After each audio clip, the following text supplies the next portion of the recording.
ಸ್ವಾಗತ ಸುಸ್ವಾಗತ. D super ನ್ಯೂಸ್ಗೆ ಸ್ವಾಗತ. ನಾನು ರಾವ್ ಸಾಬ್ ಸರಿಕರ್. ಬೆಳಗಾವಿ ಜಿಲ್ಲೆಯ ತಿರಿ ತಾಲೂಕಿನ ಶಂಕರಹಟ್ಟಿ ಗ್ರಾಮದ ಶ್ರೀ ಯಲ್ಲಮ್ಮ ದೇವಿ ಪ್ರತಿ ವರ್ಷದಂತೆ ಈ ವರ್ಷವೂ ಕೂಡ ಇಂದು ದಿನಾಂಕ 29/11/2025 ಶನಿವಾರದಂದು ಪಾದಯಾತ್ರೆಯ ಮೂಲಕ ಸುಕ್ಷೇತ್ರ ಸೌದತ್ತಿ ಯಲ್ಲಮ್ಮನಿಗೆ ಹೋಗಿ 9 ದಿವಸಕ್ಕೆ ಸ್ವಗ್ರಾಮಕ್ಕೆ ಆಗಮಿಸುವುದು. ಹೋಗುವಾಗ ವಿವಿಧ ಕಲಾ ತಂಡದೊಂದಿಗೆ ದೇವಿಯನ್ನು ಬೀಳ್ಕೊಟ್ಟರು.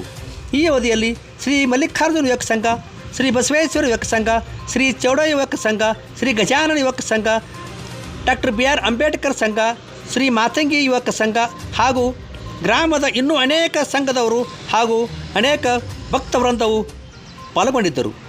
ವರದಿ Rao Saab Sarikar, the super news Belagavi. ದಯಮಾಡಿ ಇದಕ್ಕೆ ಲೈಕ್ ಮಾಡಿ, ಶೇರ್ ಮಾಡಿ ಹಾಗೂ ಸಬ್ಸ್ಕ್ರೈಬ್ ಮಾಡಿ.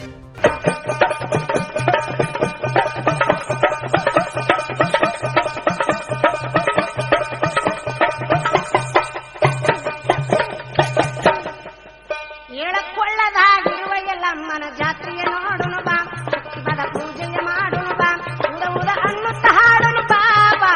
ಏಳಕೊಳ್ಳದಾಗಿರುವ ಯಲ್ಲಮ್ಮನ ಜಾತ್ರೆಯ ನೋಡುನು ಬಾ, ಏಳಕೊಳ್ಳದಾಗಿರುವ ಯಲ್ಲಮ್ಮನ ಜಾತ್ರೆಯ ನೋಡುನು ಬಾ, ಪದ ಪೂಜೆಯ ಮಾಡುನು ಬಾ, ಉದ ಅನ್ನುತ್ತ ಹೋಗುನು ಬಾ. ಏಳಕೊಳ್ಳದಾಗಿರುವ ಯಲ್ಲಮ್ಮನ ಜಾತ್ರೆಯ ನೋಡುನು ಬಾ, ಏಳಕೊಳ್ಳದಾಗಿರುವ ಯಲ್ಲಮ್ಮನ ಜಾತ್ರೆಯ ನೋಡುನು ಬಾ, ಪೂಜೆಯ ಮಾಡುನು ಬಾ, ಉದ ಅನ್ನುತ್ತ ಹಾಡನು ಬಾಬಾ.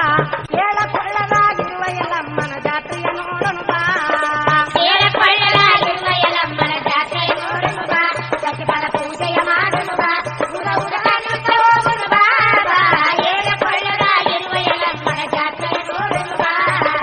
ಎಲ್ಲವಿರುವದ ಸುತ್ತೇಳ ಕೋಟಿ, 4 ದಾರಿಗೆ 4 ಜಕಾತಿ ಕಟ್ಟಿ, ಅಲ್ಲಿ ಇರುವರ ಪೊಲೀಸರ ಪಾಟಿ, ಎಡಗೈ ತೆಗಿತಾರ ಮೈಲಿಗೆ ರಟ್ಟಿ, ತಲೆಗೆ ತಗೊಂತ